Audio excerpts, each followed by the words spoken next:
Today we are going to do Poor Mans Fiberglass on my truck camper build.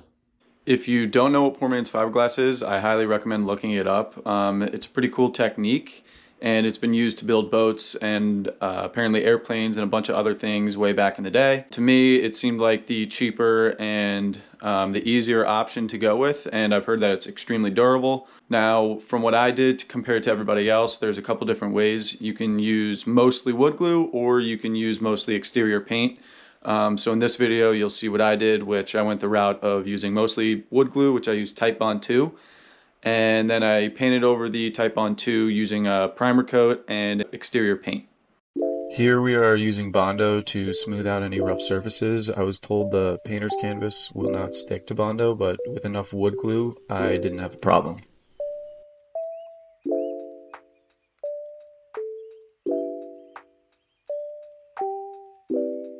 Next, we are pouring Titebond II directly on the plywood, which we then lay the painter's canvas over to get it to adhere correctly. It's really important to ensure that the painter's canvas has the least amount of creases when you lay it down. Here we had to redo it and reapply glue, which I recommend avoiding if possible. One big mistake I've heard a lot of people make is stretching out the canvas too much, so it was important to make sure that it was taut but not too tight.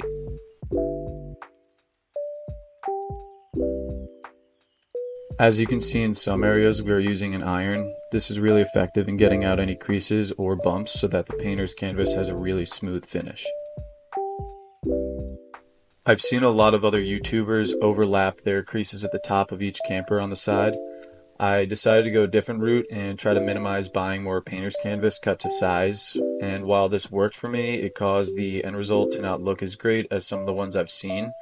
A quick fix to this was touching up areas with Bondo before adding a primer coat and a final paint coat.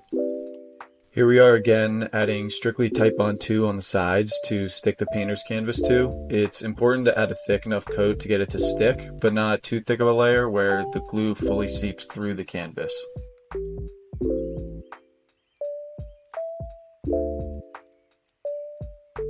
Alright, so the fiberglassing is kind of going alright. Definitely should have listened to when they say section it out. You can tell right here specifically, don't mind the colors, but it's just not a perfect crease the whole way down. So I trimmed off the seam on everything, and that gives you a lot cleaner of a look, but it makes it a lot easier to actually glue to the wood or the foam, whatever you're gluing to. Just so you know what I mean by the seam, you can see right here, the camera picks it up, there's that little seam at the end of every single one right there, and that makes it super difficult to glue to. It just doesn't stick.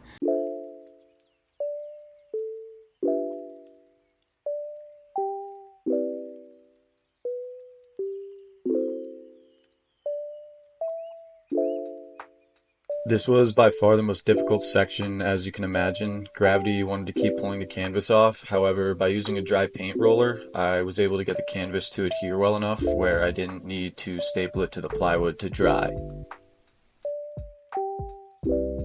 It's important to consider where you're placing the overlaps. You want to make sure the water will bead off when it rains, so the overlapping section should face away from the wind or rain.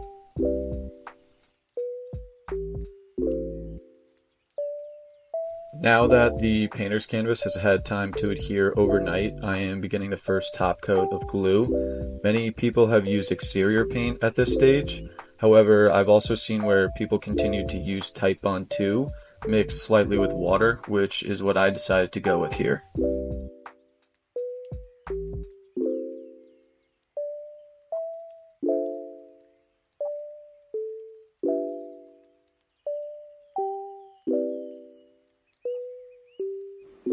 Alright, so I've done 2 coats so far. The first coat was 25% water, 75% glue, and then I did another coat that was about 15% water. I'm going to do another third coat, which is going to be completely all glue. Between each coat, I am sanding it, so I'll get started with that right now.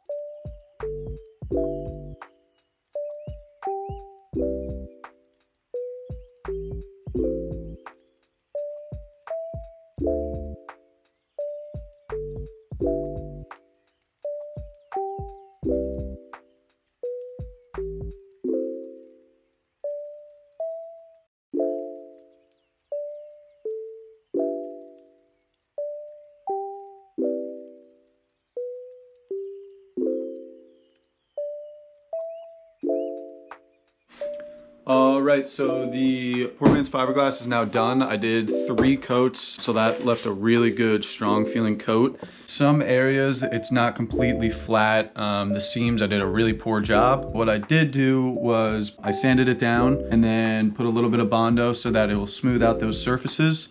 Now I'm gonna get to sanding down the Bondo, and then I can get to actually painting it.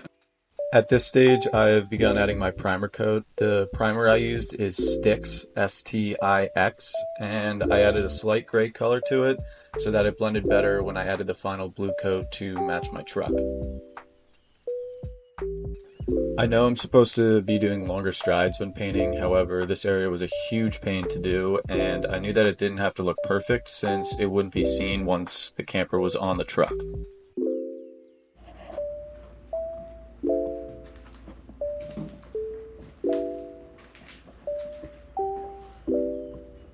And finally, I've begun my last coat of exterior paint. I didn't water this down at all and did 2 full coats, letting the paint dry 4 to 6 hours in between each coat. This was by far the most satisfying part of the Poor Mans Fiberglass since I could see it all starting to come together. The whole process took longer than I expected, and with the dimensions of my camper, I was very happy to finally be done with this part of the build.